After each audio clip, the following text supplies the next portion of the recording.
Hello students, তোমাদের হয়তো মনে আছে আমি মডার্ন হিস্ট্রির ওপরে কিছুটা জিনিস আলোচনা করেছিলাম। সেই 1498 সালে পর্তুগিজদের ভারতে আসা থেকে, ভারতের আবিষ্কার থেকে আমি তোমাদের সাথে কয়েকটা জিনিস আলোচনা করেছিলাম। তো আজকে আমরা তারপরের কিছু জিনিস নিয়ে আলোচনা করব। তোমাদের বলেছিলাম একটা কথা, হয়তো তোমাদের মনে আছে যে আমি প্রিন্টিং প্রেস নিয়ে আলোচনা করেছিলাম, যে গোয়াতে প্রথম প্রিন্টিং প্রেস কবে তৈরি হয়। তো আজকে আমরা এই প্রিন্টিং প্রেসের ওপরে আরও কিছু জিনিস আলোচনা করব, যে প্রিন্টিং প্রেস এছাড়া কে কে করেছিল, প্রথম কোন কোন সংবাদপত্র, কোন নিউজ পেপার, যেটাকে বলে নিউজ পেপার প্রকাশিত হয়, সেগুলো। তাহলে প্রথমে হচ্ছে গিয়ে 1556 সালে গোয়াতে প্রথম প্রিন্টিং প্রেস তৈরি হয়, এটা আমি বলেছিলাম। 1557 সালে গোয়া থেকে প্রথম প্রিন্টেড বুক তৈরি হয়, মানে বুক প্রথম সেখান থেকেই আর কি প্রথম বই ছাপানো হয় 1557 সালে। এরপর 1557 থেকে 1780 পর্যন্ত এই টাইম পিরিয়ডে মানে প্রেস নিয়ে বিশেষ কিছু আলোচনা হয়নি।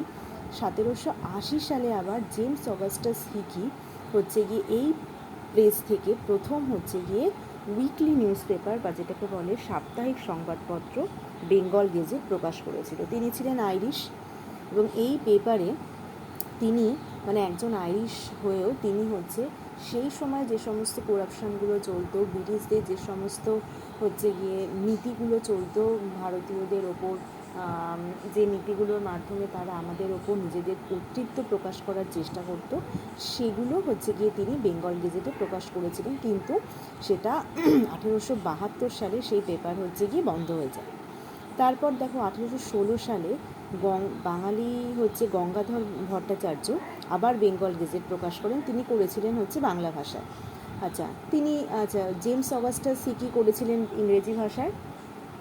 বাঙালি হচ্ছে গঙ্গাধর ভট্টাচার্য বেঙ্গল গেজেট বাংলায় প্রকাশ করেন। তারপর 1822 সালে যাই হোক বন্ধ হয়ে যায়। তারপর 1826 সালে যুগল কিশোর হিন্দিতে উদ্যন মার্তণ্ড হচ্ছে গিয়ে প্রকাশ করেছিলেন।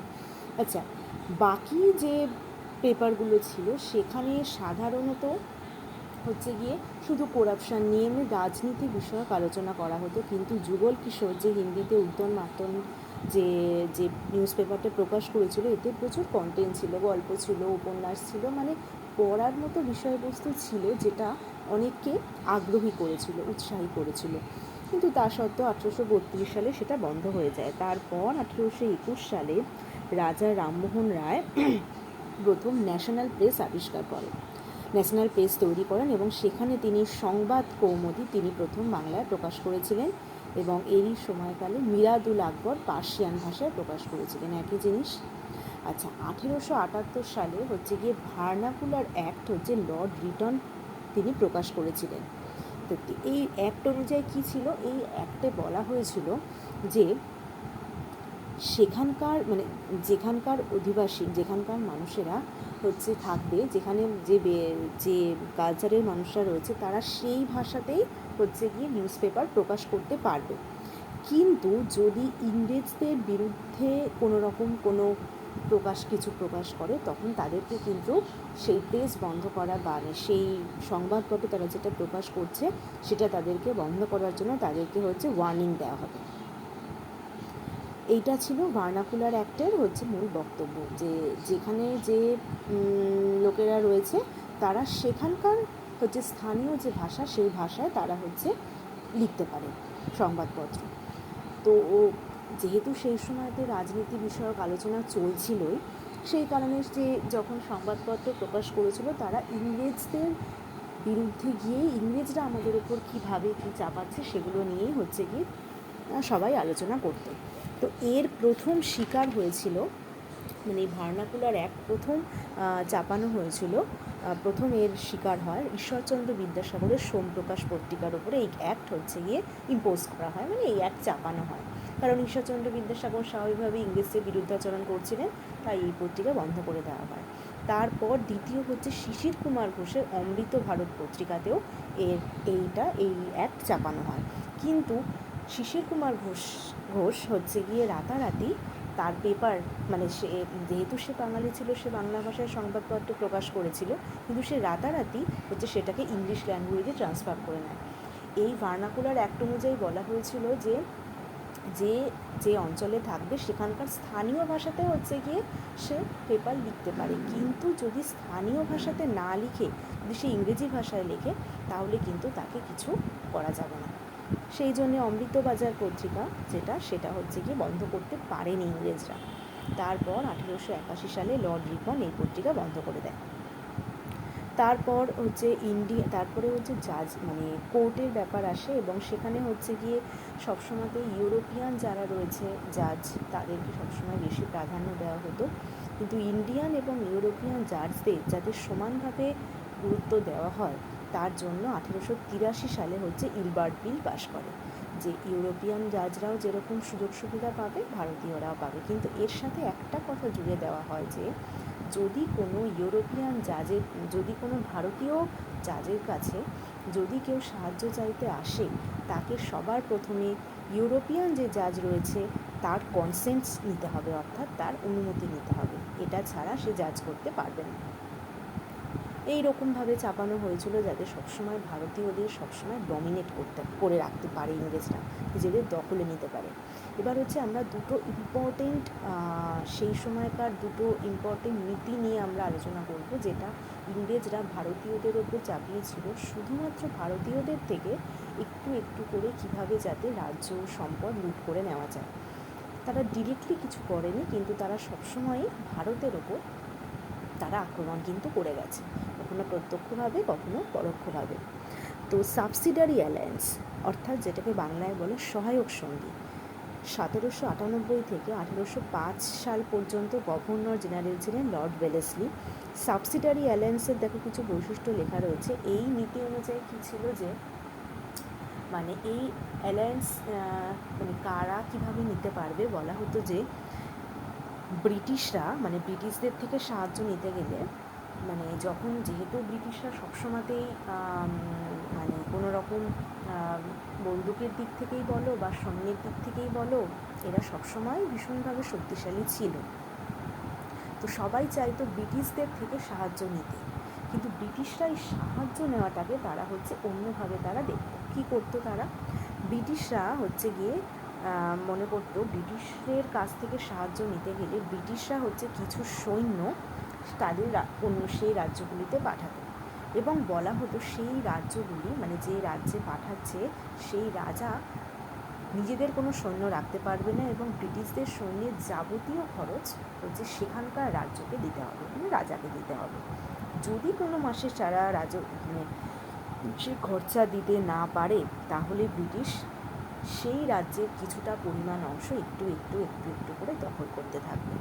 তাহলে আলটিমেটলি কী হলো, যখন কোনো একটি রাজ্যের ক্ষেত্রে রাজা সেখানকার অর্থ পোষাতে পারলো না, তাদের সেই খরচ চালাতে পারলো না, তখন অটোমেটিক্যালি আস্তে আস্তে সেই রাজ্যটা হয়ে যেত ব্রিটিশদের হাতে।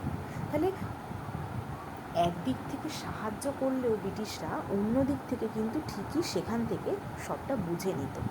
তাহলে এর প্রথম শিকার এই পদে এই সাবসিডারি অ্যালায়েন্স একটা সন্ধি ছিল।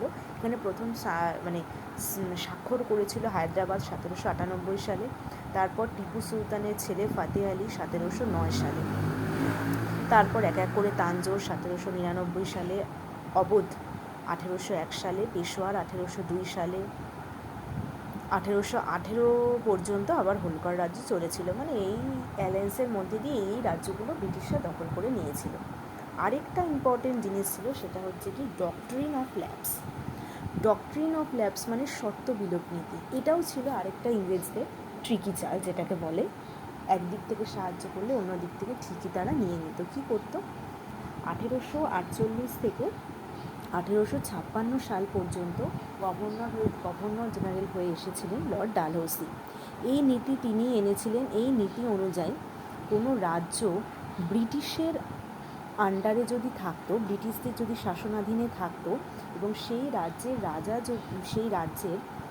রাজার পুত্র যদি মারা যেত, এবং তার যদি রাজার পুত্র যদি এটা বলতে চাইলাম, কোনো রাজ্য ব্রিটিশের আন্ডারে থাকলে একসময় সেই রাজা সময়ের নিয়ম অনুযায়ী মারা যাবে, সেই রাজার যদি নিজস্ব কোনো পুত্র না থাকতো সেই রাজ্য চলে যেত ব্রিটিশের আন্ডারে।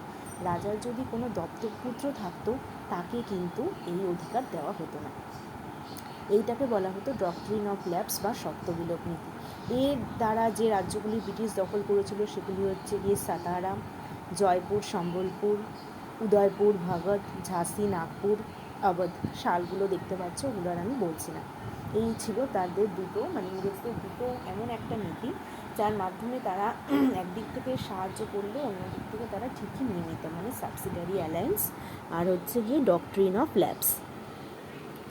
এরপর হচ্ছে গিয়ে আমরা আসবো 1857 সালের মহাবিদ্রোহ, যেটাকে আমরা বলি। 1857 সালের মহাবিদ্রোহের কারণ দেখতে গেলে আমরা প্রথমে মূল কারণটা নিয়ে আলোচনা করব, যেটাকে আমরা বলবো এনফিল্ড রাইফেল। এনফিল্ড রাইফেল হচ্ছে গিয়ে দাঁত দিয়ে টেনে ব্যবহার করতে হতো। তো এটাকে হচ্ছে ইংরেজরা গরুর চর্বি দিয়ে এই কার্তুজটা তৈরি করেছিল। হিন্দুরা খুব স্বাভাবিকভাবেই গরুকে পুজো করতো দেবতা রূপে, আমরা সেটা এখনও করি হিন্দুদের মধ্যে। তো তারা হচ্ছে গিয়ে সেই এনফিল্ড রাইফেল ব্যবহার করতে রাজি হয়নি এবং তারা তাদের মধ্যে এই নিয়ে একটা ক্ষোভ বাঁধে। এটা ছিল হচ্ছে মূল কারণ। তো এবার আমরা বিদ্রোহের কিছু পয়েন্টে চলে আসি। বিদ্রোহ কবে শুরু হয়? আচ্ছা, বিদ্রোহ হচ্ছে 1857 সালের 10ই মে হচ্ছে মিরাট থেকে শুরু হয়। এটা কিন্তু পার্টিকুলার টাইম, 10ই মেটা কিন্তু কোশ্চেন আসতে পারে যে কোন সালের কোন দিন থেকে। 1857 সালের 10ই মে মিরাট থেকে বিদ্রোহ শুরু হয়। আচ্ছা, 1857 সালের হচ্ছে 29শে মার্চ মঙ্গল পাণ্ডেকে হচ্ছে গিয়ে ফাঁসি দেওয়া হয় ব্যারাকপুরে ব্রিটিশদের আক্রমণ করার জন্য, এবং তার ফলে হচ্ছে বাঙালিরা ক্ষুব্ধ হয়ে ওঠে এবং 10ই মে মিরাট থেকে বিদ্রোহ শুরু করে। 12ই মে বিদ্রোহীরা দিল্লি আক্রমণ করে এবং বাহাদুর শাহ জাফরকে লিডার হিসেবে অ্যাকসেপ্ট করে। বিদ্রোহের কিছু কিছু কেন্দ্র আমরা আলোচনা করব। দিল্লিতে হচ্ছে বাহাদুর শাহ জাফর, সেই সময়কার ব্রিটিশ ছিলেন জন নিকলসন হাডসন। কানপুরে নানা সাহেব এবং ব্রিটিশ ছিলেন ক্যাম্পবেল। ঝাঁসিতে রানী লক্ষ্মীবাই, ব্রিটিশ ছিলেন সেই সময় হিউরোস। লখনৌতে বেগম হজরত মহল, সেই সময়তে ব্রিটিশ হচ্ছে ক্যাম্পবেল আর হেনরি। গোয়ালিয়রে তাত্তাটোপে আর লক্ষ্মীবাই, তাত্তাটোপে মেন, তারপর হচ্ছে হিউরোস সেখানে। বিহারের জগদীশপুরে কুনওয়ার সিং এবং সেখানকার ব্রিটিশ ছিলেন উইলিয়াম টেলর। ফৈজাবাদে মৌলভী আহমদুল্লাহ এবং ব্রিটিশ ছিলেন সেখানকার রেনাল্ড। আর আরেকজনের ক্ষেত্রে হচ্ছে এলাহাবাদে লিয়াকত আলী এবং সেখানকার ব্রিটিশ ছিলেন এলাহাবাদে লিয়াকত আলী, কলোনেল লীল, আর বারেলিতে খান বাহাদুর বাইসের আয়ার। এবং 1858 সালের 20শে জুন এই বিদ্রোহ শেষ হয়। 1858 সালে বাহাদুর শাহকে রঙ্গুনে পাঠানো হয়। 1862 সালে তিনি মারা যান। এই হচ্ছে গিয়ে 1857 সালের বিদ্রোহ পর্যন্ত। আর হচ্ছে যেগুলো প্রেস নিয়ে যেগুলো বললাম এইটুকু পর্যন্ত। বাকি আলোচনা তাহলে পরের দিন হবে। Thank you.